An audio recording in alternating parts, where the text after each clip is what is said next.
Hello বন্ধুরা, তো আজকে একটা নতুন রেসিপি তোমাদের সাথে শেয়ার করছি। তো সেটা হচ্ছে চিংড়ি মাছের বড়া। তো এটা আমি ডাল দিয়ে বানিয়েছি। তো আমার মেয়ে এটা গরম গরম খাচ্ছে। তো চিংড়ি মাছের বড়া খেতে তো আমাদের ভালোই লাগে। তো আমি বেসন দিয়েও বানিয়ে থাকি। তো আজকে ছোলার ডালটা বেশ খানিকক্ষণ ভিজিয়ে রেখেছিলাম। তারপর আমি এটা ভালো করে ধুয়ে মিক্সিতে নিয়ে নিচ্ছি ছোলার ডালটা।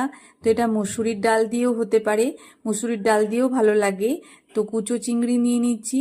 আর এমনিতেও আমার হাজবেন্ড কুচো চিংড়ির বড়া খেতে খুব ভালোবাসে। তো তার সঙ্গে লঙ্কা নিয়ে নিলাম আর একটুখানি স্বাদ মতো নুন নিয়ে নিচ্ছি। আমি নুনটা মিক্সিতেই দিয়ে দিচ্ছি। এরপর এগুলো ভালো করে পেস্ট করে নেব। তো চিংড়ি মাছের বড়া খেতে সত্যিই ভালো লাগে, গরম গরম ভাতেও খেতে ভালো লাগে, আর এরকম চায়ের সাথেও খেতেও ভালো লাগে। তারপর আমার শাশুড়ি মাকে দেখতাম চিংড়ি মাছের বড়া করে, যেমন আমরা বড়ার তরকারি করি সেরকমভাবে বড়ার তরকারি মতনও করতো, সেটাও খেতে ভালো লাগে। তো আমি এরপর মিক্সিতে বার করার পর বেশ খানিকটা কুচো পেঁয়াজ নিয়ে নিলাম, পেঁয়াজ কুচি তো বড়াতে ভালোই লাগে। আর লঙ্কা কুচি আর দিলাম না। তো লঙ্কা আমি তো পেস্ট করেই নিয়েছি। এরপর কড়াইটা গরম করে ভালো করে সরষের তেল দিয়ে দিলাম। তেলটা গরম হয়ে গেলে আমি এগুলো বড়াগুলো ভেজে নিচ্ছি।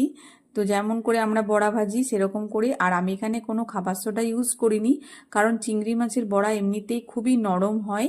তো কেউ যদি ভাবো ইউজ করবো তো করতে পারো, কিন্তু আমি এখানে কোনো রকম খাবার সোডা ইউজ করিনি।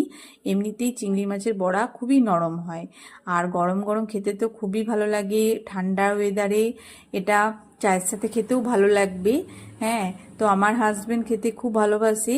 হাজবেন্ডের জন্যই মাঝে মাঝে চিংড়ি মাছের বড়া করা হয়। তো বেশিরভাগ ক্ষেত্রে আমি কুচো চিংড়ি দিয়েই বড়াটা বেশি করে থাকি।